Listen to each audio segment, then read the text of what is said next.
I've been asked by those that shaped me, and by my own formative years. By whom, by what, and when were you radicalized? I'll tell you right now, it wasn't some left-wing extremist or Hasatan, nor was it CNN or that damn rap music, nor was it the gay agenda or the college you sent me to. It was going to church twice a week and small groups on Fridays. It was volunteering my Saturdays and holidays to help the homeless and less fortunate. It was during my hour-long daily prayer sessions at seminary that I came to know the Jesus you taught me to seek. Eyes to see and ears to hear, right? You prayed that over me since I was a child, so much that I thought it meant I love you. But it really meant I'll own you. A different type of slavery than the ones my ancestors would have felt, where the chains that are unseen shackle me to your idea of a loving and vengeful God, where I am only safe from his wrath because you shield me from it. I mean, he shields me from it. I mean, I am in his will, so he loves me. As long as I keep your commandments to love God and do as you say, and love my overseer more than myself, I was promised peace. But these hands of a peacemaker weren't meant to sit idle. They're the hands of a sculptor who must carve peace from war, the hands of a painter mixing the colors of truth and justice to find the beauty in their stains, the hands of an artist steadily drawing lines in the sand to cross without ever looking back. I read the books you gave me. I studied the Bible of your religion, and I've grown to resent the faith you hold like a weapon against those who would stand with you if only truly followed its teachings. I was not changed by some outside source. I was radicalized by the childhood lessons I was never meant to take to heart. I was radicalized by the Good Samaritan. I was radicalized by Shadrach, Meshach, and Abednego. I was radicalized by King David's lover, Jonathan. I saw you put your 10% in the offering plate, then berate a server and refuse to tip because they forgot your tea. And let me remind you, that tea is hot. When I was a child, I spoke like a child, I thought like a child, and I reasoned like a child. But now that I'm a man, I put childish ways behind me. I have heard the stories of the brothers you ignored, the sisters you sneered at, and the people you despised, and I envied them. They felt your intentions from a distance, but like sin, I was born into them. You asked how I was radicalized. I went to church. I prayed at the altar of Black Jesus, sang hymns from the book of protest songs, read the scriptures of BLM. I was baptized in pepper spray. I sought the wisdom of the fathers we've never known in the hearts of children who have no one at home. This is what the revival you asked for looks like. The prayers you meant to curse me have become the catalyst to my personal revolution, and the deconstruction of my upbringing has allowed me to build my house on a solid foundation, as to not be the fool whose home is washed away when the rains and floods come. Rather than listening to the sermons of conservatism and nationalism, I have decided to follow Jesus. No turning back. No turning back. I'm Chris. And I'm Tim. And this is a Deconstruction series. Damn, that was good. Thank you. Dude, so deep. Yeah. Love that. I told you guys I've been working on a poem for Deconstruction. That was it. That was the one I've been holding back on. Jeez. It's still not done. I presented it to my writing group the other day, actually, and made a couple of changes. I didn't get those sent over to you in time. It's all good, I put a man. few of them in there. I felt it. I heard it. Yeah. It's good, bro. Well, welcome to the Always More podcast, where we believe there's always more room at the table for honest questions, meaningful conversations, and deeper understanding. Today, we are concluding our Deconstruction series. This one that's been like 17,000 episodes and 1,500 days and 6 hours of recording. Yeah, four scores, 7 years ago, you know. I was a young man when I started this. I'm old now, Tim. Oh, man. So, obviously, if you haven't listened to the other 6 episodes in the series, you probably should. Yeah. Go back, listen to those, come back, tell us what you think. As we shared in the episode, one of our greatest influences in deconstruction was just listening to people. Yeah. That's the best way to start. When we listen, we seek to understand, we often disarm ourselves, and we genuinely search for the truth of the matter. Amen, brother. I've been saying that every episode because it is true. Well, with this episode particularly, as we close up and wrap up, it's especially important because we're going to be saying things that reference the other episodes directly. Yeah. And so also before we move forward, I'm going to apologize. For those who are watching, I especially apologize, but you'll probably hear a difference in my voice today, and that is because Once again, Tim is sick. I'm not sick. It's just freaking allergies, man, just attacking It's my a face. pathetic immune system. We got to get you. No, here's the thing about my immune system is I hardly ever get sick. You know what I mean? Like, I hardly ever get flu. You just can't breathe half the time. I just can't breathe. Maybe that's why you don't get the flu. You have to breathe to get the flu. God was like, okay, you're not going to get sick that much, but allergy season is going to hit you like a, Fair trade. freight train. Fair trade is what it is. Yeah. So you might hear a sniffle every once in a while and me trying to breathe, so I can live. It's kind of important. All right, so let's dive in. Today, as we close out this series, we're going to do things a little bit differently compared to the rest of the series. Considering that we didn't want to release 2-hour episodes, there were some things that we left out or glossed over that we want to bring up today. And also, we want to share some more things that we've seen and heard that have inspired us, moved us, or just simply given us more to think about in regards to our deconstruction journey. Chris, you ready to just dive in and get this thing going? Just the same as every other episode. Let's do it. Let's roll. So our first segment for today is titled Takes and Resources. And we're going to kind of just dive in with some things that we've heard recently and things that were kind of in the back of our mind. It doesn't really have its own spot necessarily. Just things we wanted to talk about. Yeah. Didn't have a real place for them, yeah. Yeah, so stick around. We're definitely going to kind of get into more detail regarding each episode, but we wanted to just address some things that have been in the back of our mind and we know are probably things that are out there, if that makes sense. Yeah. So let's talk about this first thing, community living. One of the things that quickly didn't make sense to me in my deconstruction journey was I felt like as I was learning more and more, I caught on that it seemed like everything that the right wanted to do, it seemed to want to protect the rich. Yes.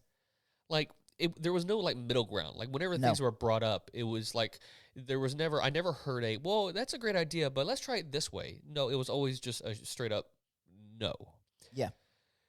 And it kind of dawned on me a while back. This is the reason why if you're on the right, if you're a Christian and you're wondering why don't the atheists get it, why don't the left get it, it's because of this. You have a religion where God references the poor and poverty over 2,000 times in his holy text, and yet it seems like his followers don't actually want to help their neighbor. Yeah. Like, they're okay with sending missionaries over, and they're okay with, and again, this is, of course, not all churches. We're generalizing. But we don't want to provide things like, living wages and universal medicine. Yeah, universal health care and dare I say, putting on a mask. Like, it's so easy to just put on a mask. It has nothing to do with control. It has nothing to do with any of that stuff. Like, scientifically, you put on a mask, you are less likely to transmit any kind of disease. Like, people are wondering why flu and colds have gone down this year. It's because people have been wearing masks. It's a pretty simple thing. Like, granted, the COVID virus is smaller than the fabric of a mask, yes. But it has to ride on particles to get to you. And they are less likely to get to you if they're under a mask. Exactly. Yeah. There's a video I saw from this guy. He has a podcast, but he also has a TikTok. His name is Tom Powell Jr. And I'm going to summarize it because it's a little long. But he's answering a question to a guy. I'm assuming they're talking about taxes.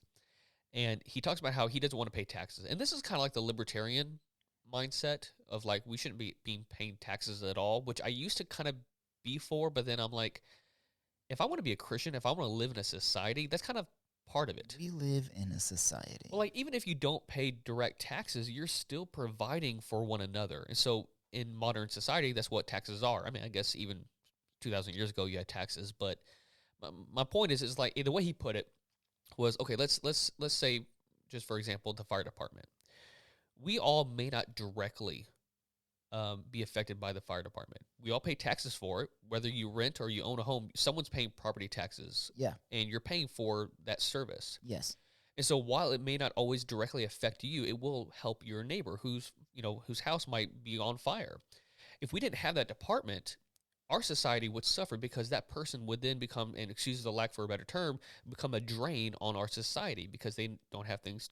They don't have things. They have to pay for things. Right. And so it's the same thing when it comes to healthcare. Is if that means I'm going to pay pennies on the dollar to help my fellow neighbor pay for their cancer treatment, I'm okay with that. Yeah, I'm 100% okay with my taxes going up a few percentages to be able to support anybody who needs any kind of medication, any Right. kind of medical operation, any of that stuff. That's just, it's Christianity 101. It really is. And that's why last week I shared that scripture from Acts where the church, they sold their possessions, and it said to directly help those who needed it. Yes. This is it, guys.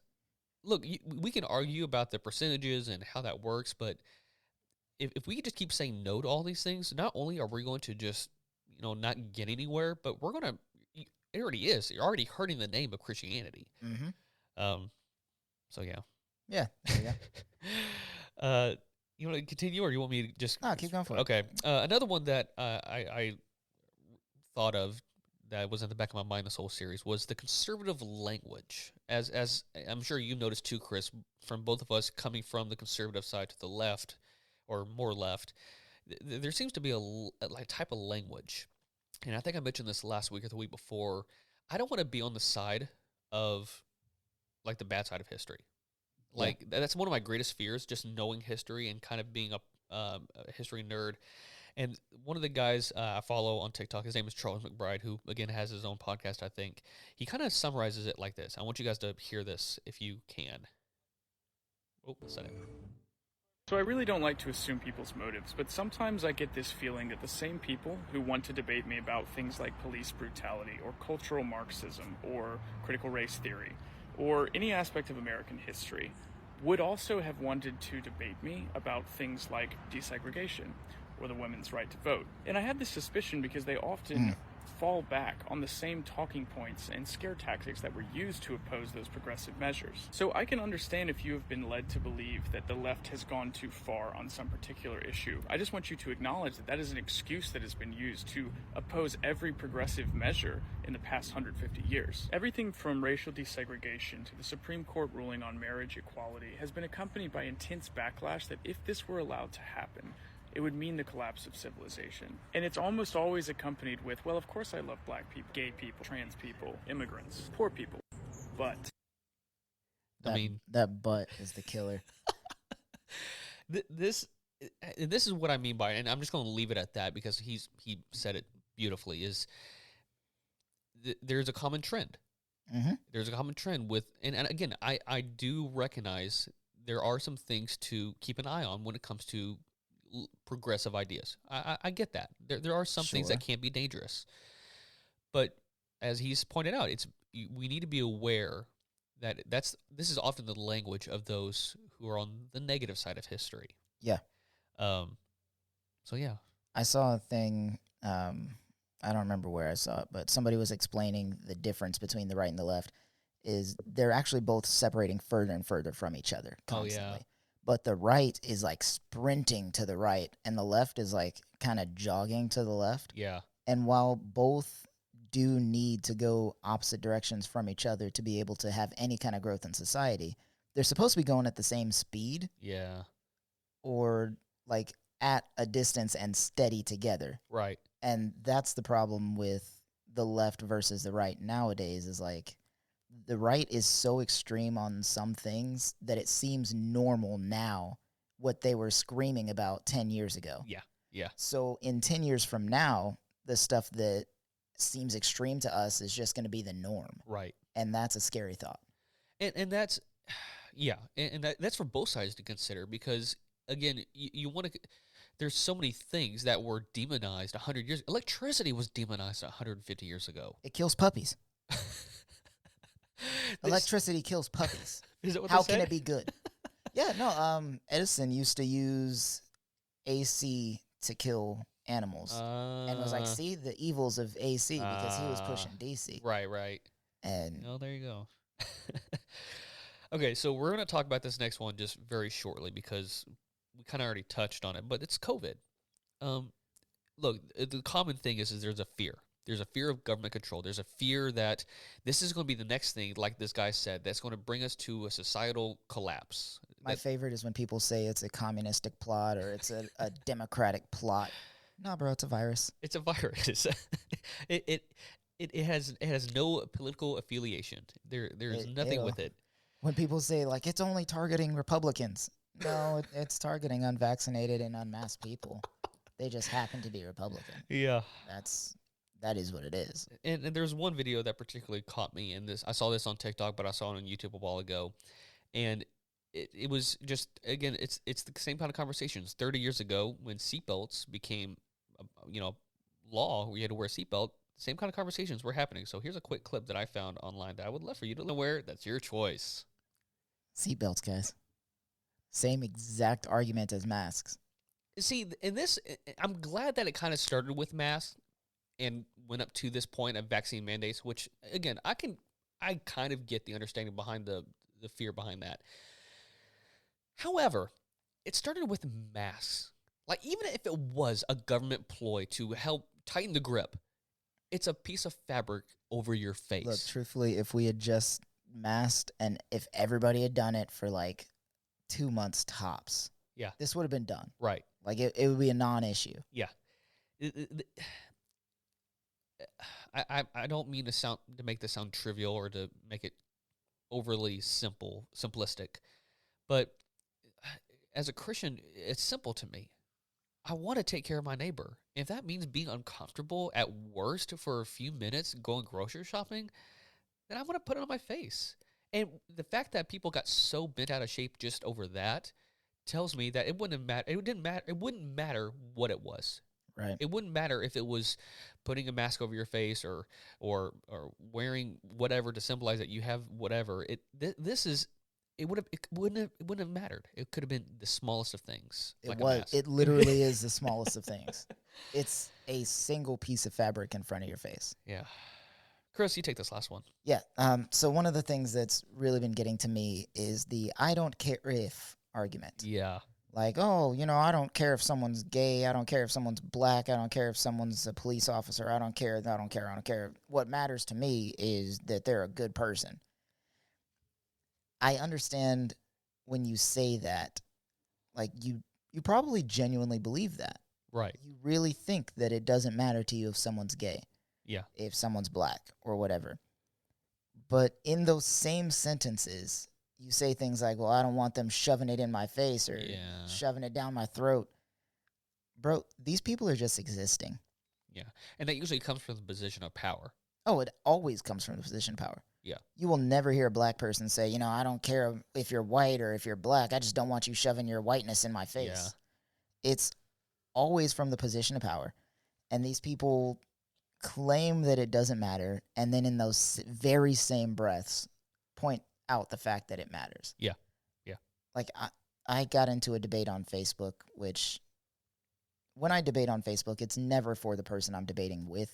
Right. It's always for the people that are reading those posts and they see, oh, this guy goes to my church and I'm supposed to trust these people, but I can't because of whatever post they put up. Right. So I always, again, not for those people I'm arguing with, but I got into a debate actually last night on Facebook where somebody, yeah, I'll show you the post later. Somebody posted the picture of Superman and his boyfriend. Since Jonathan Kent is now bisexual in the comics. It's not actually Clark Kent that everybody grew up with. It's his son. Yes. It's a very different character who just took on the mantle of Superman because the original Superman is off-world right now. Yeah. And people are like, oh, now they're just trying to make everything inclusive and they're just trying to make everybody happy, which, first of all, why is that a problem? Yeah, it's like, so what? But secondly, like, these people are mad about homosexuality with zero context. Yeah. Because, one, he's bisexual, not gay. And they're just throwing those terms around, which it matters to the people that it's representing. Yeah. Two, they took no time to research it and see what was going on. All you have to do is click the link and read the first sentence. And it says, Jonathan Kent.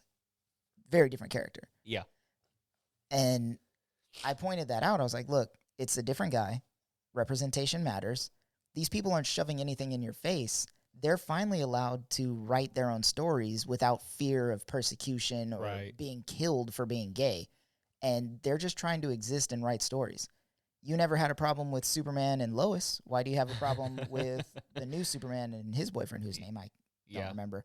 But it's one of those things, like, you very clearly have a problem. Yeah. You can tell me you don't all you want, but you do. And it's obvious to the people that it affects. Absolutely.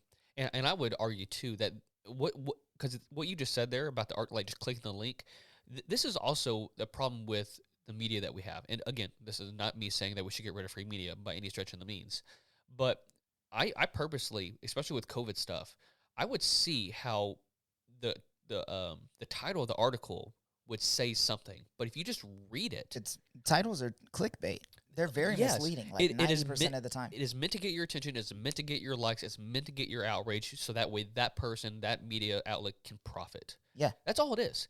Like, there was one I remember someone sent me. I can't remember what it was exactly about, but I was like, oh, yeah, that's interesting. Let me click the link. I looked at it, read it. I'm like, just 2 sentences in, like, it's almost like the opposite of what the title says. Yeah. Look, and then another thing, like, when you legislate against someone else's rights, when you're voting anti-BLM, when you're voting anti-LGBTQ, that right there proves that you care, but not in the way that Jesus would. Oh, come on. That's saying, I see you, I understand you are a person, you are different, and I don't give a damn about you. Yeah. That's what that says to me. It's like and I'm a dad, so obviously I'm going to go here. There's a scene in the movie Trolls World Tour where Queen Poppy is trying to get everybody together, and she's like, oh, we're all the same. We're all just, happy trolls.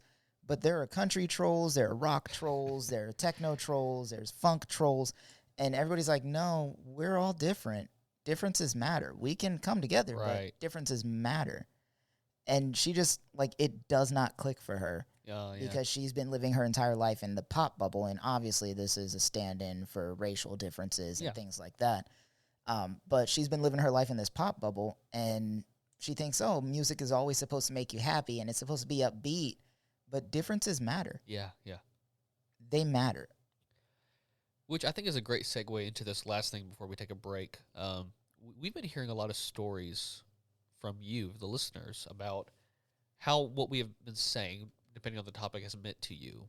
And that's kind of the point. Like Chris said earlier about, like, debating people on Facebook or whatever. It's not to convince anyone. It's because it's people like you who might feel like my voice hasn't been heard. There was one person that reached out to me and said they've been sharing a particular episode with people because they wanted to show that, hey, there are still some basically good Christians out there. There are basically some Christians who will stand up for your rights. And that means a lot to us. We that's why we're doing this series. It's not to fight you or debate anyone out there, because, like I said from the very beginning, it's probably not going to work. But so that, one, we can stand up for those who are marginalized, but two, to give out resources, to give out hope, to give out other perspectives. Yeah. And so, and by no means do we have all the answers or all the perspectives. That's the point, is that we encourage you to go listen to others. That's why I've been working my ass off to give you guys resources, if you're interested, to go find more voices about these topics. And so thank you guys for sharing and listening. We really appreciate it. We do. And on that note, I think we should wrap up this first part and then get into our main segment. What say you? Let's do it. All right. We'll be right back.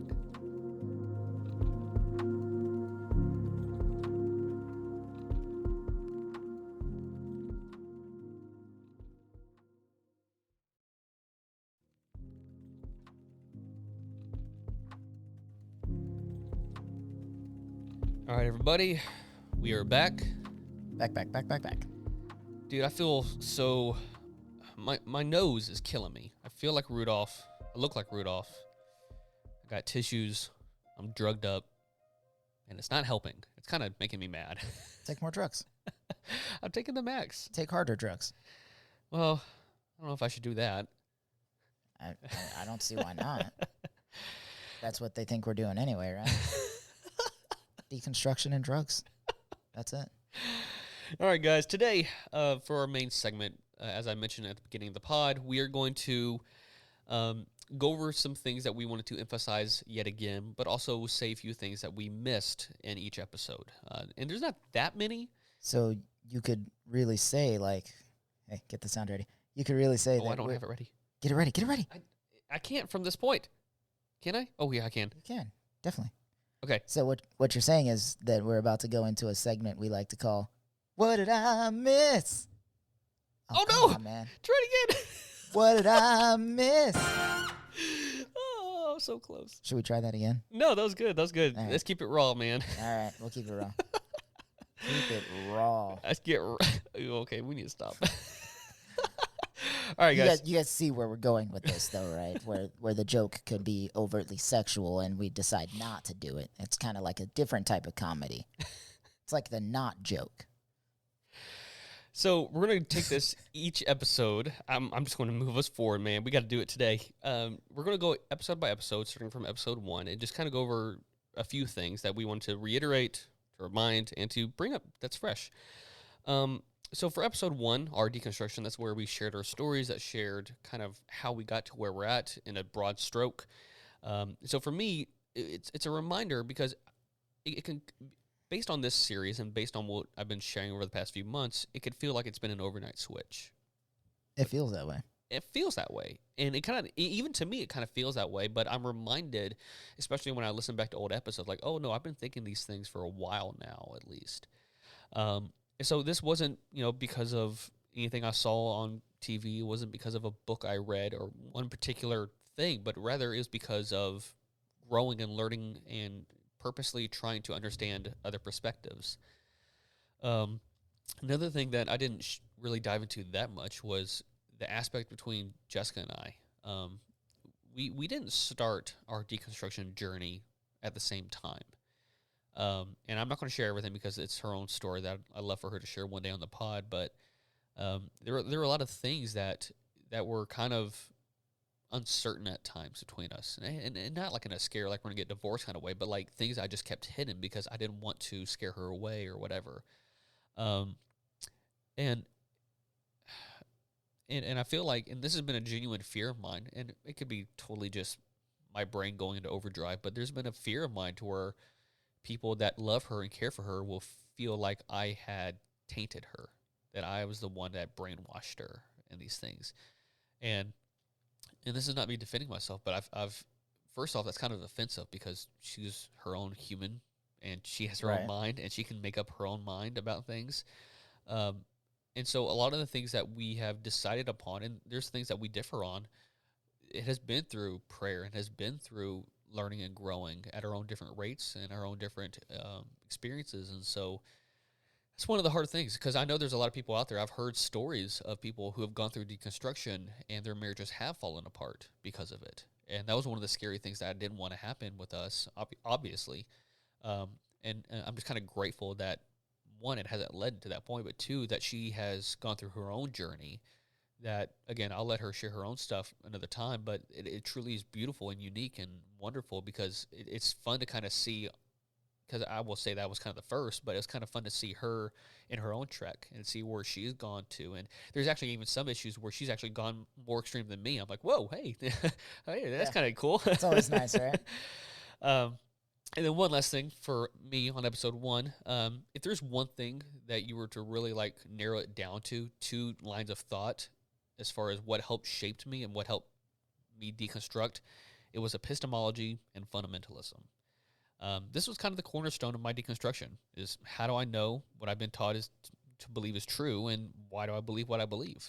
And I think that's an important thing for all of us to really consider and dive into, because depending on where you're born, depending on when you were born, you can have very different beliefs just from a person 3 miles down the road. And so, yeah, that's my episode 1. How about you, Chris? Yeah, so for me, very much like the John Green quote, it was kind of like you fall asleep, slowly at first and then all at once. Okay. Yeah, so like it was something that, just kind of I'd been doing for a long time but didn't have verbiage for it, didn't have the words, and then all of a sudden, like, everything compounded at once, and I found myself on the opposite side of where I used to be. Yeah. So it's kind of one of those things. Luckily for me, Janelle and I kind of started out our major part of deconstruction anyway, pretty close together. Yeah. We were both kind of deconstructing separately before we got married, and then once we were married, we kind of tried to make the church thing work and all of that stuff, and it just eventually we both were just like, look, this isn't what we need. Yeah.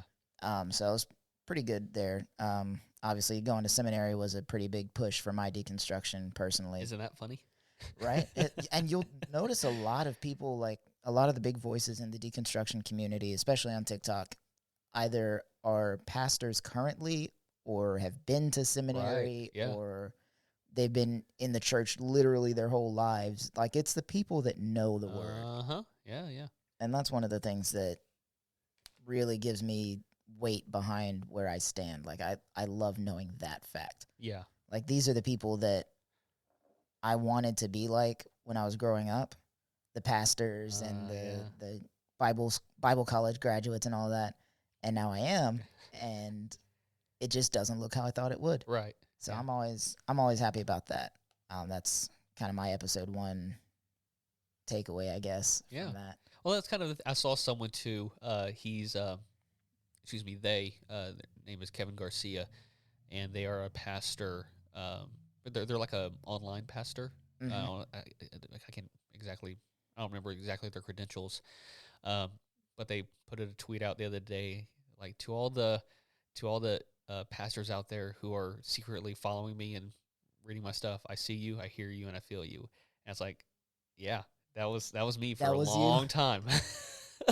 It's good to be more open with your actual relationship with God, because it is a very personal relationship between you and God and you and Jesus, but it's not supposed to be private. Right. It's personal, not private. Yeah.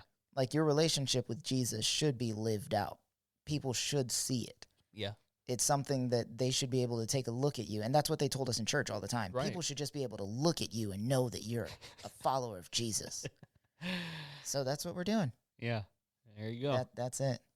All right, let's move on to episode 2, the church. And I'm ready for this one because I got an update. You do have an update. Okay. I'm just going to throw my stuff out there first, and then you go into detail about your stuff. Okay, go for it. So for me, being behind the scenes at church really allowed me to see what I did about the church. And in most cases, in my experience anyway, I'm willing to say that most people in churches do care. Yeah, they want to follow Jesus. Yeah. They want to be the light of the world, the salt of the earth. They want to be all of those things that Jesus called them to be. Usually good intention. The problem is they don't want to do it enough to make themselves uncomfortable. Right. So they find workarounds, or they find things that make them feel good about what they're doing. They preach these feel-good messages, and every now and then they'll step on a few toes, but not hard, just enough to point out that, we're not just making everybody happy. We're not doing that prosperity gospel thing. But really, aren't you? Isn't it all prosperity gospel if you're doing it the way you are, just to keep bodies in the church, to keep tithes coming in, to make it look like? I understand there are churches in our area that'll do helicopter egg drops for random neighborhoods for Easter. Yeah. You know what you could do with the money that it costs to get a helicopter and drop some eggs? You could feed a lot of people. You could actually go into those neighborhoods and feed the people. Yeah. You could go into those neighborhoods and talk to people, to sit down. You could provide gas. You could provide a whole lot of things. Yeah. Like, it's all performative. And it's not saying that those people don't already do that, but they have good intentions. They do. They want to help the communities. And they're like, a helicopter egg drop will be cool. It'll bring the kids out. They'll all love it. You know what they would love more than that, though?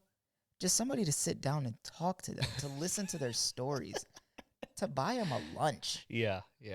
Like, I understand what you're saying. It's just not what you're doing. Is the performative pastor thing that Jesus talked about. The Pharisees that pray in the streets and they scream their prayers at the top of their lungs so everyone hears them. Like, you get the attention. Good job. That's your reward. You are right. The people that are actually doing the work, like behind the scenes, in the prayer closet, not putting everything out there for everyone, which I understand we're doing a podcast, so it's like, kind of six one way, half a dozen the other. But the difference is, like, we're doing this for the kingdom, not for our own selves. Yeah. And there's a fine line that sometimes people don't realize they've crossed. Yeah. And I think it would be different too. Number one is understanding the context of our society is that you have a church, an American church, who is known for living in surplus Oh, yeah. and for being extra whatever. And so to me, like, Looking at you, youth pastors with Yeezys. and again, it's not saying that dropping eggs from helicopters is a bad thing. It's not sinful or whatever to do that. But read the room, read the society, or, catch on with what you're doing, because that alone sends a message to those who Yep. don't have a lot. And that's really what it comes down to, at least for me, is just looking at, like, look, even if you do have good intentions, read the room. Yeah. Is what you're about to do or say going to be received well or not? Are there people in your church right now, in membership at your church, that need help? Yeah. Okay. So I just have to read my notes because. Just speed through it, and then I'll say my one last piece on this. All right, so call it divine justice or just fantastic coincidence. But after I've shared my story in that episode, just a few weeks after airing everything, it would come to pass that the top 3 leadership at Grace were fired. Not let go, not resigned. They were fired. Mm-hmm. Now, to start off my thoughts on the matter, I wanted to address my attitude regarding these decisions because, look, I'll be honest with you. I was conflicted because there's a part of me, and I'll be completely honest with you, that was joyful in these decisions. And I felt guilty for a while for feeling that. And so I really had to look inwardly, look at both just myself as a human, myself as a Christian, and kind of go, okay, are these thoughts, are these feelings bad, whatever. So this might appear, this next part, as me boasting. And again, I'd be lying if I was saying I wasn't happy with these decisions. But I do believe it is okay to celebrate toxic leadership no longer holding power. I agree. That's a thing to celebrate. I mourn for those who are hurting within the congregation, and I do not celebrate broken hearts. However, for 6 years, you had a staff who were belittled, dehumanized, and lived in fear because of the authoritarianism that existed within the leadership of its church.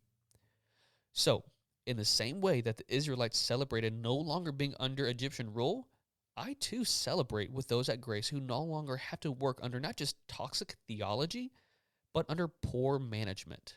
Yeah. That's a happy thing. I won't feel guilty for that. You shouldn't. Now, here's where I'm going to continue on. How can we, church, whatever, expect to be a city and a light on a hill if we as a church won't shed a light on the darkness that arises, even within its own walls? Come on. When we don't reveal these things, they will fester somewhere else. Preach. I'm saying this slowly because I wanted to come across clearly. We have to not just fire someone, but we have to reveal why. Because one, it's going to lead to more confusion, but two, it's going to fester somewhere else. Spill the tea. That is why so many people are leaving the church, because people will get fired, but then get hired somewhere else right down the road, and it's as if their sins are completely gone. Yeah. That's why the church is in the state of sin. We excuse wrong actions in the name of grace. Now, listen, I do believe there's room for grace. I do believe there's room for forgiveness and repentance and all those things. But it has to be done in a certain way. There has to be repentance. There has to be, and by the way, repentance is a changing of actions. It literally means to change your direction. That's another thing that they pounded into us in church growing up. Yeah. You have to actually make a change. You can't just say, I'm sorry, and that be repentance. No, you got to make a change. Yeah. So this is just me, Tim Lichty. I'm personally kind of upset right now. I'm happy with the decision, but I feel like the leadership isn't addressing the whys. And as I've witnessed on social media over the past few weeks, sure enough, there were many people that came to the defense of the leadership who are now gone because they haven't seen the whys. Yeah. They weren't privy to the poor management or the dehumanization. They got the shining example of what that leadership wanted them to see. Right. And I get it. I don't want to shame anyone necessarily, but it's important to reveal these things because, one, the darkness needs to be lit up. And two, I don't want to see that brought to another place. So since I no longer have any affiliation with Grace, and I was one of those who did not have to sign a non-disclosure agreement, here's some of the darkness I saw. Probably the easiest thing to see on the outside was the turnover rate. This is just the poor management side of things. Within the 6 years of leadership, you had 15 plus non-pastorally staff leave, 4 non-executive pastors, including myself, and 7 executives. And they left. Now, there was only a handful that were left on good terms, or likely they were PCS'd, or in my opinion, were let go for the right reasons. But even if you were to excuse those handful of people, you had 7 executives who left during this reign, 2 of which were hired by that same leader. That's problematic. The flags are there. Bare minimum problematic. So as I mentioned in the church episode, this person, they only cared about his name and his money. That's really what it came down to. I'm just going to skip over because that's what it boiled down to. He tried to create a mega church culture where he didn't even have to communicate to those who were below the executive level. Though I did hear from those who were in the executive level that he didn't even talk to them. Right. He was homophobic. Yep. Any art that would be too colorful, he would ban. Our beginner's course mentioned twice how LGBTQ couldn't serve, as if it was worse sin than all the other sins. That's how they really feel. Not just that person, but like a lot of conservative Christians, white evangelicals feel that way. Yeah. And he would pull aside staff members who weren't tithing or tithing enough to force them to take a course to help correct their behavior. This is just... That last one is up in the air for me. Like, if you agree to work at a church and that is one of your church's staples, then obviously that's what you agreed to. But again, tithing is something between you and God, not between you and the pastor of a church. Well, not only that, but usually it was done without context of like, okay, well, why aren't they giving? What is going on? It's kind of like the whole government. It's like, well, why can't people buy things or buy food or eat? You're not paying your taxes. I don't have money. Well, we can't give you money until you pay your taxes. I don't have money. So again, this is not to allow my feelings to finally get a moment to bash or hate. It's to bring a very real reason as to why so many Christians, especially within millennials and Gen Z, are leaving the church and the faith. These are the very actions being demonstrated all across our nation and usually at best being swept under the rug or excused. My Christian friends, I don't say this lightly. If the fruit of the Spirit, love, joy, peace, patience, kindness, generosity, faithfulness, gentleness, and self-control, or Paul's expectations for elders and pastors found in 1 Timothy and Titus mean anything to you, people like this should not be pastoring churches. At all. That's it. Boom. One more thing I do want to point out on the church episode that I didn't get to say. I actually misspoke when we did that episode. Not intentionally, but I said that my college experience was kind of cultish. I found the correct term for it. It's high control groups. Ooh. They're not actually cults, but they meet like a bare minimum of 25 of the cult signs. And they're very cult-like. Close. But there are things in them that definitely separate them from cults. Like, at any point in time, I can leave. Yeah. The rules aren't, like, physically punished or anything like that. 9 times out of 10, they're not anyway. Different things like that, but high control groups. And if you compare the Christian church, the evangelical church, to these high control groups, whether you're in the seminary that I went to or not, they share a lot of those same qualities. Yeah. And they're typically, again, started by well-intentioned people, typically. Like the guy that runs Master's Commission, Pastor Z, I love him to death. Heart and soul of Master's Commission was to grow the kingdom of God. Yeah. But a lot of times things get out of hand and things fall by the wayside, and it just becomes easier and better to become a high control group Right. rather than what you initially started it out to be. Yeah. So that's one of those things that we need to watch out for moving forward in the Christian church. Yeah. Is your church a high control group? And again, I know I'm just, speaking to the choir here and probably just speaking too much, but the reason why I want to share these things again for the second time is not to bash the person, because I'm sure they're going through a hard time right now. And in a way, I feel sorry for them. But knowing that personality, I know there's probably not a lot of repentance going on. Right. And that's what's infuriating to me is if there was repentance, if there was genuine want and desire to do better, I would be on board for that. Yeah. I might still disagree with you on a lot of things, but I could at least get behind that. Right.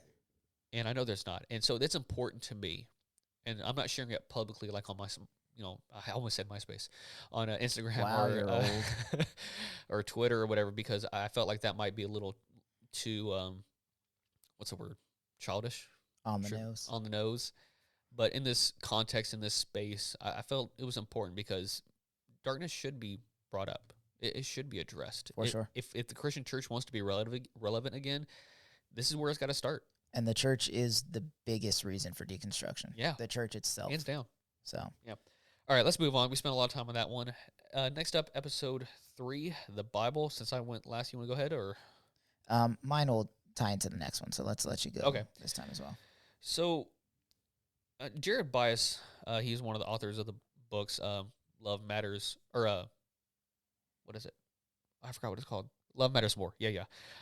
He said, when we understand where we've come from and where we are, we can approach the Bible in a healthier way. Mm-hmm. That's why we did that episode in particular, because a lot of my deconstruction came from a harsh, abrupt learning of that the Bible was not all that it was preached and claimed to be. Yeah. It was not directly from the hand of God. It was not inerrant. It was not meant to be what it is. Yeah, and we could argue the semantics over that and argue about what it actually still means, if it's an error or not or whatever, but just the origins of it alone kind of shocked me when I first started learning that stuff. And it's important to at least know those things. So there's a there's a common thing that we've heard. Did we mention this in the episode? And am I just like not remembering this? But we talked about itching ears. A little bit. We referenced it. There's a common not understanding, but assumption that if we're fighting against the Bible, that we're just listening to false doctrine or false whatever. Guys, this stuff has been going on for centuries. Martin Luther was doing that. If you want to really the get 95 nitpicky. Theses, not Martin Luther King. Yeah. Further back, Martin Luther with his 95 Theses nailed to the church door. Yeah. So my point in bringing this up is that this is not us trying to, again, bash the Bible, because the Bible is not trying to defend itself. It's not trying to do that. It's not its own person. It's not trying to do those things. We're trying to understand theology better. Mm-hmm. So understanding the origins of the Bible is vital to understanding how to obtain and use our faith. If your origins of the Bible are rooted in a literal God and man or to paper theology, then nothing outside of that will ever be divine enough for you. True. There was a book I read recently, and I want to mention a few more of his quotes later. Richard Rohr, who I ironically kind of disagree with a lot on some theology, but in his book I gain a lot of insight. He compares how if we are all God's creation, and if the mountains breathe his name, if we are all like the scripture, like the word God breathed, then we are all in a way holy. We are all worthy of viewing ourselves higher than just mere creation. And we can, and the importance is that we can find Jesus in all people. We can see, like his parable to those of not helping the poor, we can see Jesus within our poor and within our marginalized, and we can find holiness within those who call society, or who society calls sinners. Right. And so we often use the Bible as this weapon to put up a us versus them mentality. And that's why we really want to share that episode, is because we wanted to kind of tear that down, because the Bible never was made or sent down or whatever you want to call it to do that.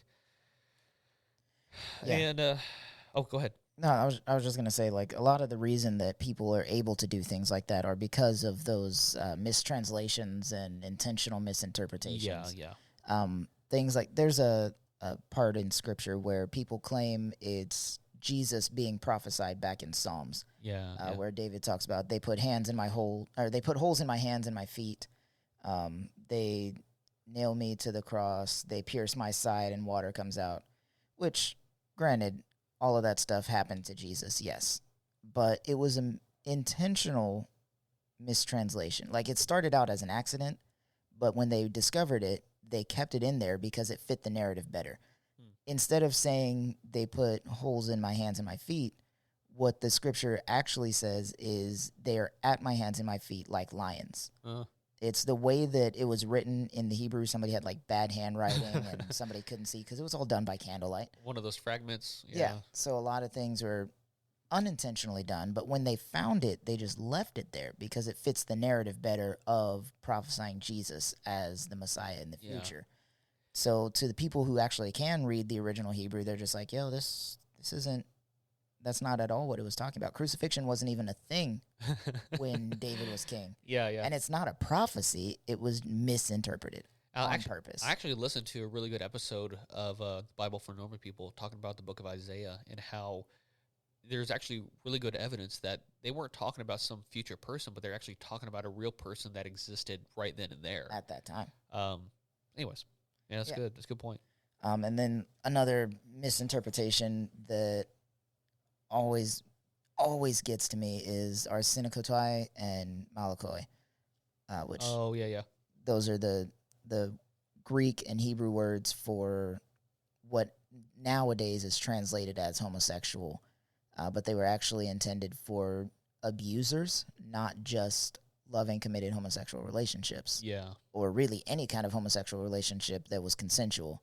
It was specifically abusers and people that would abuse young boys, which was a power thing, not a sexuality thing. Exactly. All kinds of issues with that, which leads us into our next topic, the episode 4 on LGBTQIA+ and purity culture. Yeah. So again, we're not experts. Nope.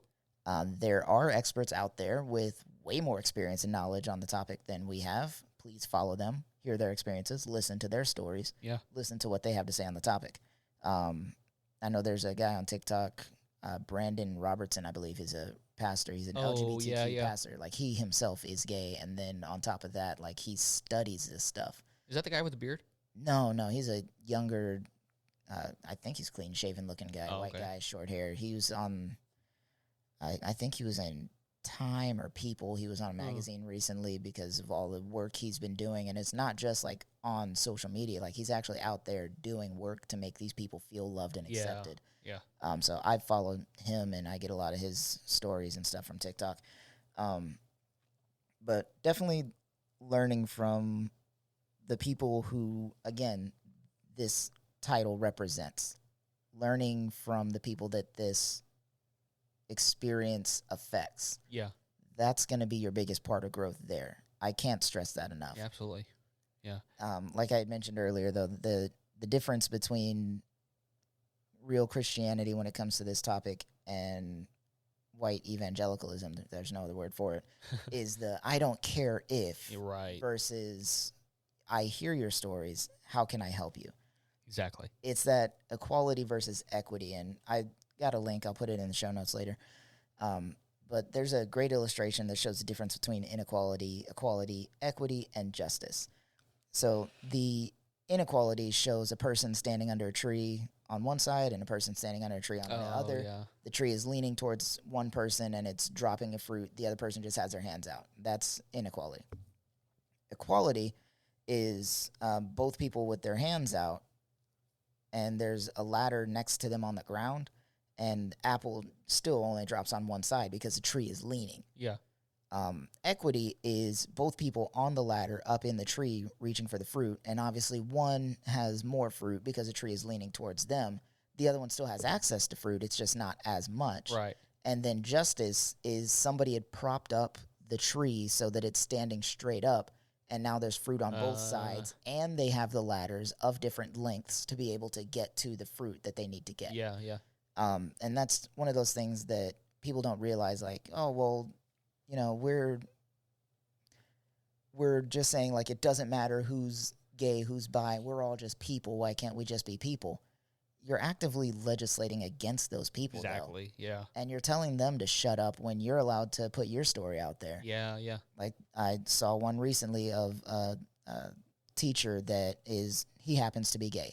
And they had, like, a family unit that they were talking about. And this woman comes in, and she's also a teacher. She's like, oh, me and my husband are going to start trying for a baby, and we're going to hopefully have a baby within the next few months, and it's going to be great.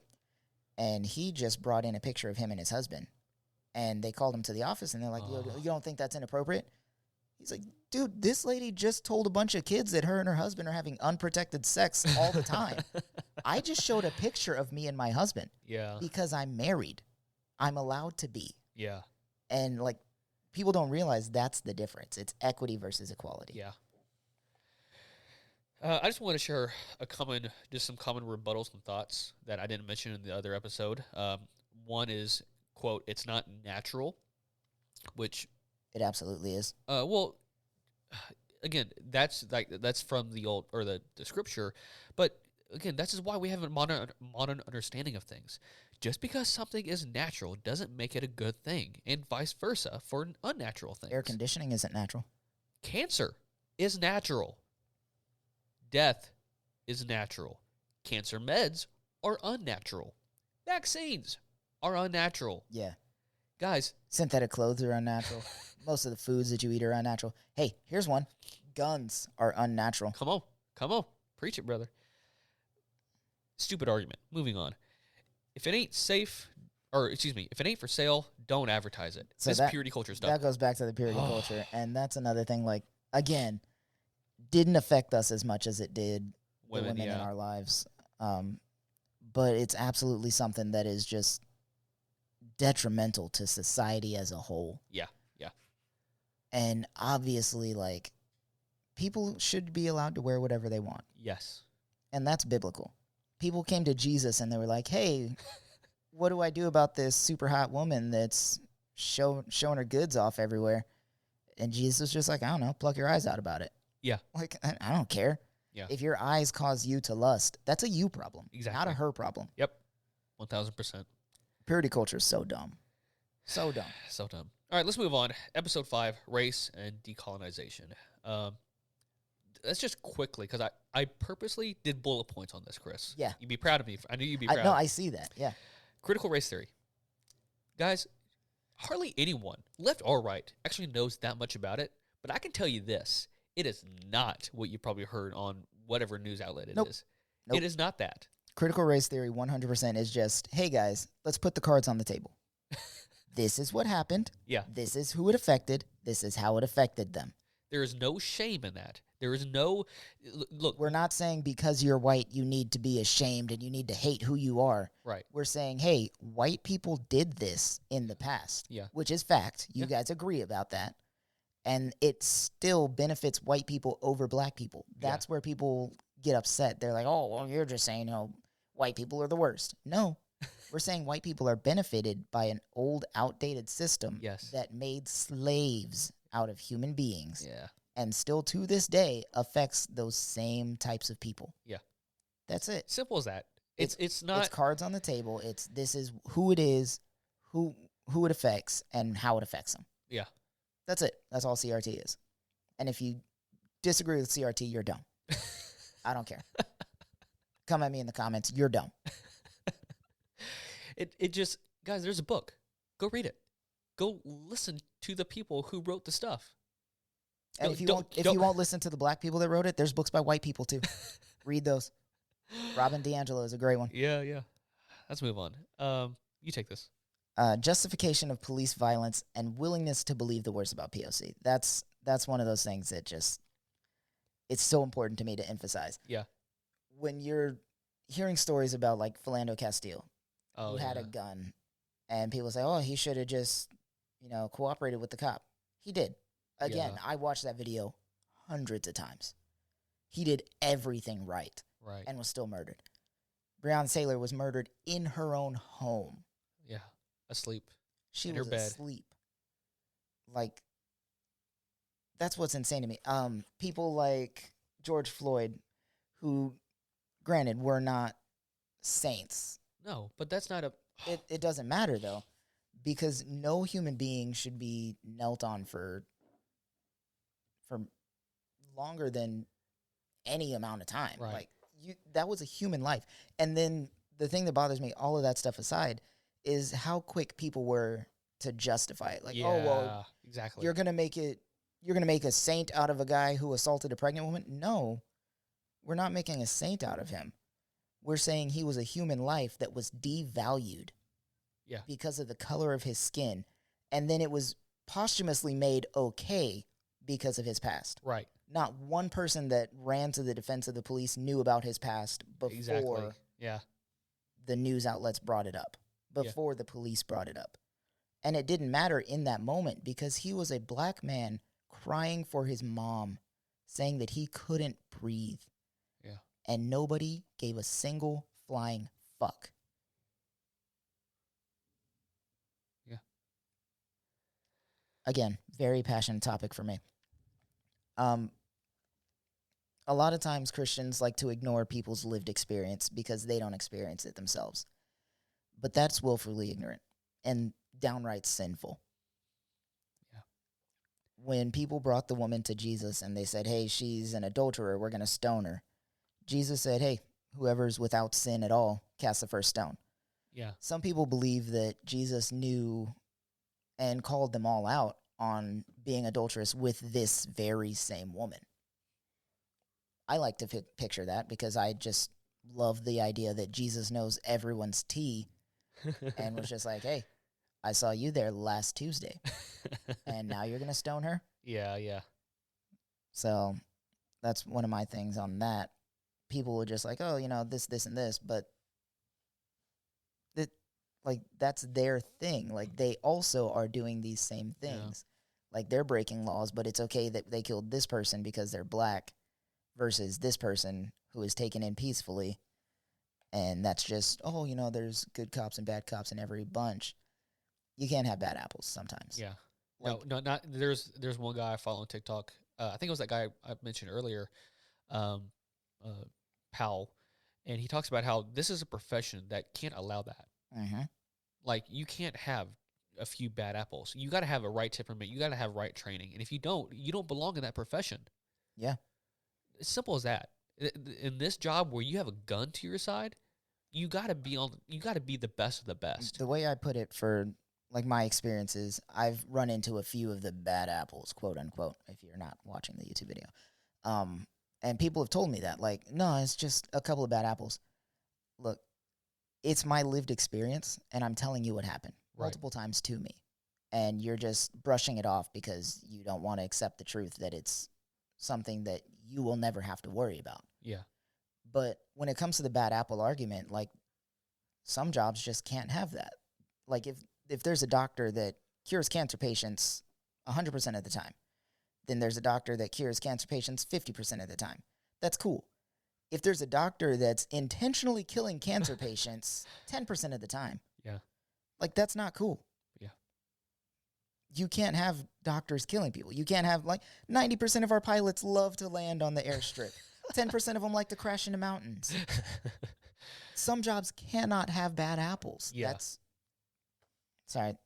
No, you're right. This episode might be a little bit long, and I make no apologies for that.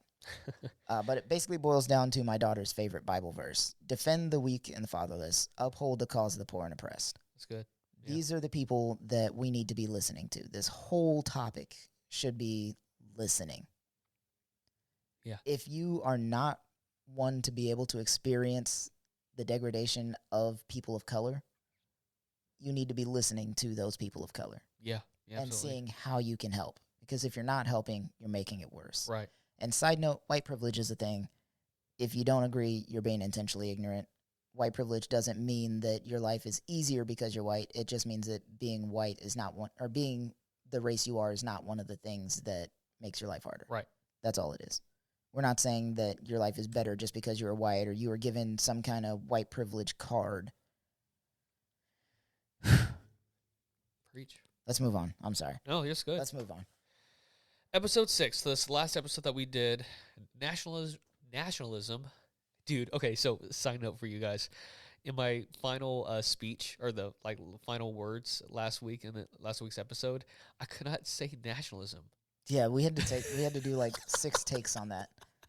I don't know what was wrong with me in that one moment, but I could not get through Truthfully, I was worried about this episode when I saw you wrote that word in there. I was like, oh. I'm just kidding. Scott Sauls said this: if it is easier for people to guess my politics than it is for them to guess my religion, then politics has become my religion.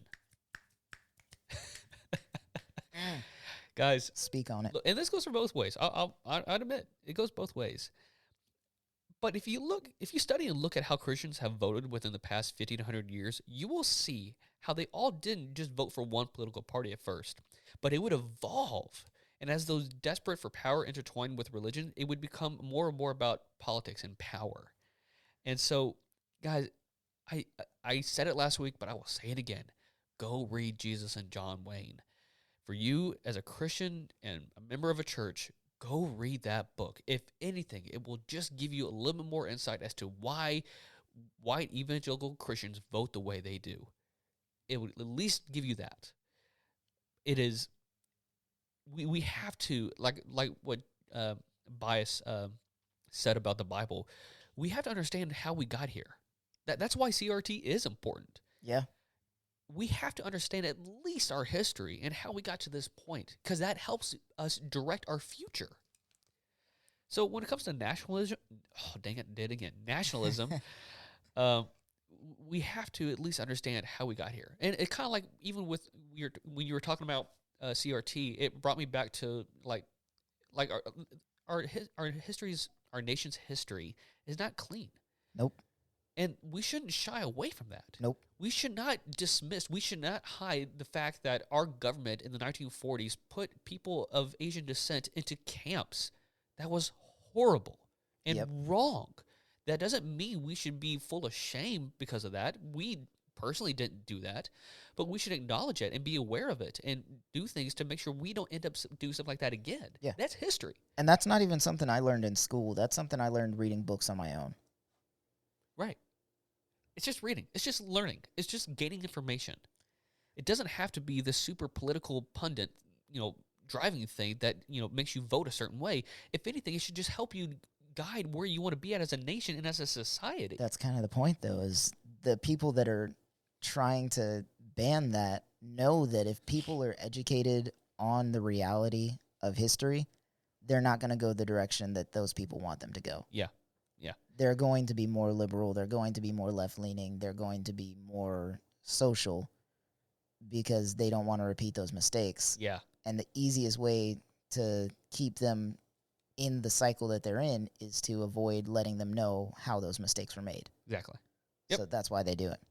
Chris, finish this thing up, man. I wrote in here that the people that claim to vote for Trump because he was a Christian leader ignore the Antichrist-like actions. Come on. They will know you by your fruit. His fruit is ripping people off. Yes. Is trying to get people killed, throwing people in jail Dehumanizing people publicly. Upsetting him, joking about things that shouldn't be joked about, rape. Yeah. I'm going to say it, rape. Yeah.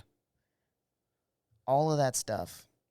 And people are just like, nope, he's a Republican, so he's God's chosen person. Like, you don't realize how far from Jesus these politicians can be. Yeah. Not just Trump. Right. You don't realize how far these politicians can be. And again, this is not just an attack on the right, because we also know that Biden sucks. Did I vote for Biden? Yes. Do I have a flag in my home that says Biden 2024? No. Am I going to vote for Biden in 2024? God, I hope not. I really hope we have better candidates. Yeah. But the difference is we don't worship Biden on the left, and I consider myself a leftist. We don't worship Biden on the left Yeah. because we're not in a cult. Yeah. We just, in this situation, had to pick the lesser of two evils, which is still an evil. It still Right. sucks. Yeah. Yeah. We're pissed at Biden, too. And a lot of people I love that dumbfounded look when people are like, when I say something about Trump and they're like, well, Biden did this. Okay, get him out of power, too.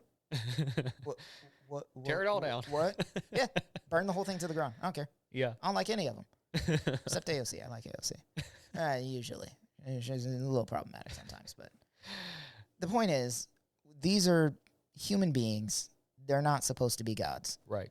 And when you make nationalism your god, Yeah. it is very obvious to everyone but you. Yeah. And then you will die defending something that doesn't even really exist. The America that you think you know doesn't exist. Yeah. Yeah.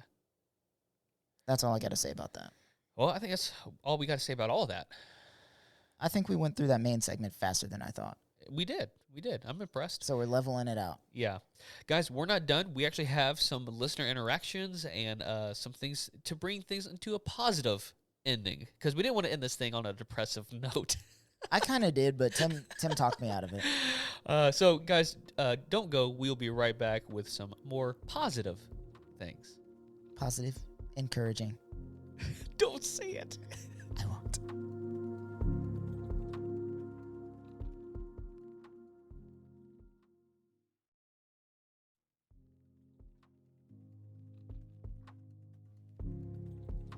Thank you for sticking with us for so long. I know these episodes are intense. They can make you feel a lot of things. They can make you think a lot of things. Yeah. They can just make you mad at us. That's fine, too.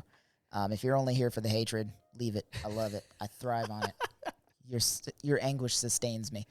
But for everyone else who's here for positive interaction, thank you guys so much for sticking around. We really appreciate it, and we love all of you. Well, it's also just a thing that we want to, and this is a reason why we actually started this last segment. There's always more than this, because we wanted to. That's the whole point of the podcast too. It's a symbolism that there's more. There's hopefully more hope. Yeah, in the horizon. We didn't just want to bash the church, drop the mic, and walk out. Right, right. So we want to make sure that you guys understand, like the title of our podcast, there's always more than this. Exactly. Let's move on. What do we have? Let's step into some listener interaction. Let's do it. So we got one from Aaron, who is our pastor friend, who was Our beloved friend. who was on our podcast pretty close to the beginning Yeah, episode 5, I think, or 7, somewhere around there. of the original podcast, not the Deconstruction series. Yeah, yeah. So Aaron sent us a question, says, is there anything in your journey that y'all have disagreed with each other on? We didn't talk about this, so this is kind of Yeah, I think initially LGBTQ, initially. I was definitely way more accepting in the beginning than I think you were. Yeah. I think that just boils down to me starting my deconstruction journey sooner. Right. You hadn't quite gotten there yet. I think But I think now we're on the same page. I think I carry a little bit less weight on the Bible than you do. I could be wrong about that, but from what I've been reading and what I've been studying with it, it's not my guiding light. It's not the cornerstone for my faith. I think for as much crap as I give it, I think I still cling to Bible verses and stories from the Bible a little tighter than you do. Yeah, I still find great value in it, and I can make the argument that God wants us to have the Bible, but because of its modern usage, I think it's it's not dumb, but unfortunately, where it's at right now, it's hard for me to use it, if that makes sense. Yeah. I still love the Jesus in there, and I still love a lot of the stories and the wisdom that you can get from it, but at least the modern understanding of it today, I still have a hard time grappling with, and so... Which is fair. Yeah. Other than that, we're pretty close. Yeah, I think so. So... No, I can't think of anything. Biblically, church-wise. Yeah. We're pretty close. Okay, so another question. Our friend EJ, who's actually really cool, And I remember when he was going into the military. I hope I'm allowed to say this. I wouldn't. Yeah, okay, I'll skip it then. Yeah, I He's wouldn't. really cool, and he does some really good stuff. Just to not get him in trouble. Yeah, and he's a good friend of ours. And he has a question: is you guys touched on American nationalism and American allies, but I was curious, what are your guys' thoughts about rival Christian nations to the United States, especially one in particular, Russia? Ooh. Which is a fantastic question. And Chris, if you don't mind, I have a quick response to that. Go for it. Essentially, I view where Russia is at as what the American church could have been, or what America could have been, if it were not for the separation of church and state. I will agree with that mostly. Now, Russia, for those of you guys that don't know, their major religion is Orthodox Christianity. Yeah, very. Which in most cases is a little more right-leaning. It's a little more conservative, a lot more conservative. Now, the point of Orthodox, from my understanding, is what evangelicalism says. It's supposed to be a personal relationship with you and God. Yeah. But just like any other megalomaniac leader or whatever have you, when the government gets involved, it becomes a power thing rather than actually a religion. Yeah. Yeah, I'm by no means blaming the Orthodoxy Church for its problems. If I'm not mistaken, a year or two ago, Putin, he disallowed Hillsong Church, like one of their branches in Russia, from advertising for Easter. Guys, Hillsong, they are not a liberal church, or at least not to most. But that's my point, is like that's how extreme and dare I say conservative they have gotten in some ways. And so Right. But yeah, it's a good question, and I think I answered EJ too with a short response of there's also, even if that was their agenda to, if there was an agenda to make us more liberal or whatever, to make us less Christian, that doesn't necessarily mean we would just collapse. There's nations in Europe that have very little religiosity and yet thrive and still do really great things. A lot of the nations that people hold up as shining examples because they're white, like Sweden, Norway, Switzerland. Yeah. All of those countries, a lot of them are very not religious. Exactly. I'll just say that. Yeah. Now, to answer EJ's question, in my point of view, I don't think a lot of it is intentional, like country versus country. Yeah. I think it's rich people knowing how to wield Christianity as a weapon. Yeah, and good point. A lot of the problems aren't necessarily on purpose, but they are natural consequences to the decisions that those people have made. Yeah. And the people that are in charge of the religious government branches have made. Yeah. And guys, this goes both ways. The United States, even though it's labeled as a Christian nation, guys, it's done some pretty shitty things in the past for it being a Christian nation. Recently, too. So being more or less religious doesn't really have, I mean, it does, because you can definitely wield it and weaponize it, but it doesn't prevent bad things from happening. No, it's just the weapon you decide to use. Yeah. That's it. So yeah, great question, EJ. Thank you for that. All right, so we wanted to move on to another segment, and this will be our second to last one, and we just wanted to provide some positive, thoughtful ideas on how we think we can grow, all of us. Yeah. So speaking positively and thoughtfully, the Christian church needs to be more like the Satanist church. I said it. I'll say it again. Please explain. The Christian church needs to become more like the Satanist church. Yeah. In that, the Satanist church isn't actually about worshiping Satan. They have chosen Satan as their symbol, but it is mostly just a dig at Christianity. Right. Because Christianity claims to do all of these things for poverty and for human rights and for individual choices and all of that stuff. But then they legislate, these anti-abortion laws that only affect women from the lower class up to like the upper middle, maybe. You're right. Basically anything that is a crime with a fine is only a crime for the poor. Yeah. So the Satanist church allows people to join their church and then gives them religious exemption to stupid laws like that. Yeah, right.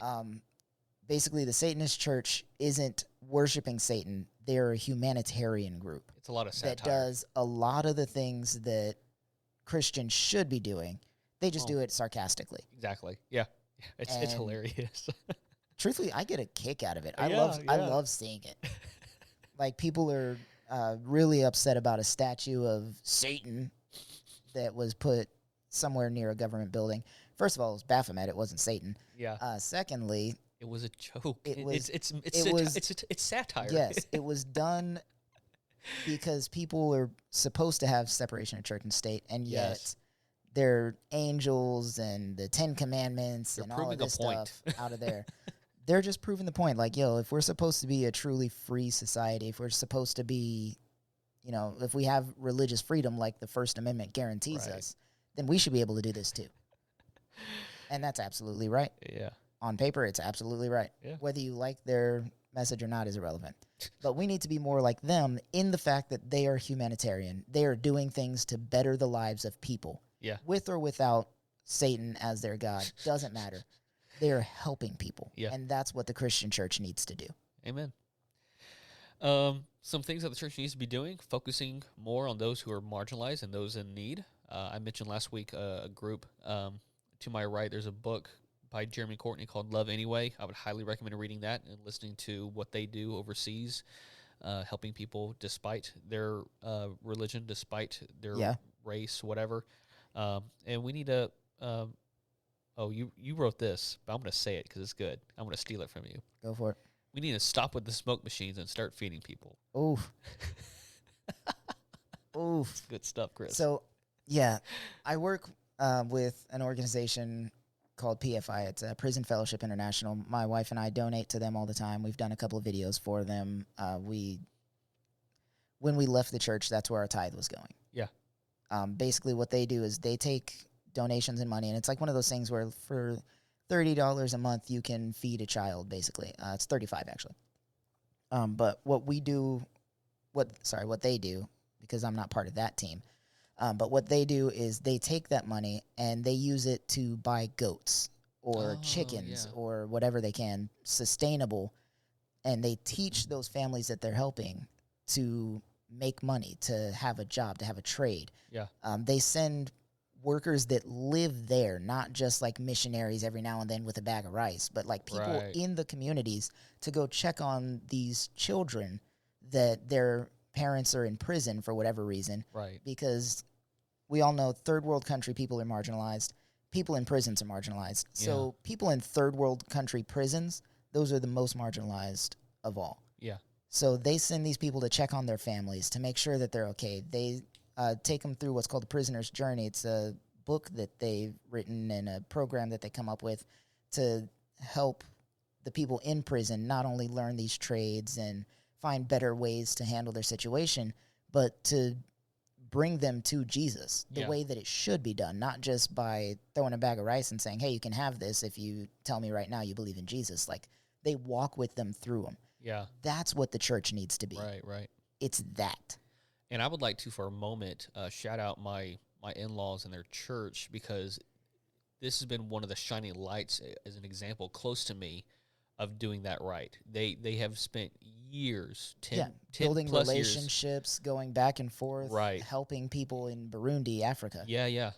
They give people resources. They help give them education. They give them things like goats and seed and all these different things that they actually need physically. And they teach the gospel, and they have churches there, and that's great. But it's not a prerequisite to receiving help. And that's the same thing with PFI. Like, I try to find organizations that, yes, they preach the gospel, but it's not a prerequisite to get the help that we're offering as well. Exactly. It's like, hey, we're here to help. And have you heard about Jesus? Yeah. Not, hey, have you heard about Jesus? Yes? You don't need our help then. Yeah. That's the difference. So last thing, what do Christians need to be doing? I'll summarize it like this. Listening more and reading more. It's as simple as that, guys. I mean, we could go over and over on these different things, but fundamentally, it's those two things. And not just the Christians that disagree with us too. Yeah, absolutely. 1,000%. Like I said, we're not experts on all of these topics. We can be learning a lot more. We can be reading more. We can be listening more. We can hear the stories of people that don't live our same experiences, Because the only way you're ever going to understand those experiences, if you don't live them yourself, is to hear someone else who has. Yeah. Amen. Let's go into our final thoughts. My final thoughts. The whole shebang. Look, guys. Obviously, this has all been a lot. We've done a few episodes. They've been hour plus each. We've talked a lot about it, a lot of different topics. My therapist has a lot of work to do because as we've been doing this deconstruction series to share where we are, I've been realizing a lot of things about myself. And I'm still on this journey. I will be forever. Yeah. But again, the point is not to destroy Christianity. It's to return the church to the definition of Christianity that it claims to follow but actively avoids. Good, yeah. You can't say we want to follow Jesus and do the things that the Christian church has been doing. Right. Yeah. You can't say, oh, Jesus is our guiding light, and then vote for a man who rapes people. Yeah. Sexually assaults young women. People who will... The one thing that really bothers me about the church lately was when Trump was talking about building a wall, and everybody was saying, oh, even heaven has walls. That's not the point of the gospel. Yeah. And if you take 10 seconds to critically think about anything in the Bible, you'll realize that. Yeah. I've said all I have to say. Well, I'd like to just share a couple quotes from that book I mentioned earlier, The Universal Christ by Richard Rohr. First one is, what love tells us about God love, which might be called the attraction of all things toward all things, is a universal language and underlying energy that keeps showing itself despite our best efforts to resist it. It is so simple that it is hard to teach in words, yet we all know it when we see it. After all, there is not a native Hindu, Buddhist, Jewish, Islamic, or Christian way of loving. There is not a Methodist, Lutheran, or Orthodox way of running a soup kitchen. There is not a gay or straight way of being faithful, nor a black or Caucasian way of hoping. We all know positive flow when we see it, and we all know resistance and coldness when we feel it. All the rest are mere labels. End quote. And then one more. There's no such thing as a non-political Christianity. To refuse to critique the system or the status quo is to fully support it, which is a political act well disguised. Like Pilate, many Christians choose to wash their hands in front of the crowd and declare themselves innocent, saying with him, "It is your concern." Pilate maintains his purity, and Jesus pays the price. Going somewhere good means having to go through and with the bad, and being unable to hold themselves above it or apart from it. There is no pedestal of perfect purity to stand on, and striving for it is an ego game anyway. End quote. To me, all this stuff matters. Yeah. And I will publicly say things from time to time, and now that I'm not hidden from fear and whatever, I'm proud to stand up for those that are marginalized, those that haven't had a voice, or people who have been hurting because of the systems in place. Welcome to the fight. So today, in this series, we're going to end it with our last segment. There is always more than this. At the inception of this podcast, Chris and I knew that we wanted to cover the topic of deconstruction. In fact, you might even say this podcast was partially formed as a result of our deconstruction. Arriving to this series, we knew we wouldn't be able to cover all of the talking points, all the arguments, or all the conversations we felt were needed to feel, quote, complete. But that is, what we would argue, is the whole purpose of deconstruction. There is no finish line. No banners, no party, no end game, no checkered flag to symbolize the completion of your trek. The catharsis may not come from reaching a new set of values, a new faith, or new facts to live by, but maybe it comes with approaching a point of uncertainty and being at peace with it. Perhaps it comes with finding real harmony within yourself and who you are, and not with the outward expectations placed on you. And hopefully, it brings you to a conclusion of loving and respecting your neighbors despite the differences between us all. So, we thank you all for joining us and allowing us to share our stories and our current landings on some of these topics. And while we may cover more of these subjects in the future, what we can state today is that in regards to better understanding your body, your community, your beliefs, your neighbors, and your faith, there is always more than this. There we go. Guys, it's been a journey. It's been a fun ride. It has been. So thank you for joining us. As always, we would love to hear from you guys. Send us your emails, comments, questions, concerns. Comment your love, comment your hate, comment your own stories. We want to hear from you guys. We want you to interact because this is a conversation. There's always more room for deeper conversations. Yeah. We want to hear from you guys, so please do that. I think next time we're going to be going back to our every other week. Yeah, correct. So we'll be back in about 2 weeks. I think we'll probably do a lot lighter of a topic next time. Yeah, for sure. But stick around. We'd love to have you for the ride. Yeah. All right, guys. We love you, and we will see you again next time. Peace.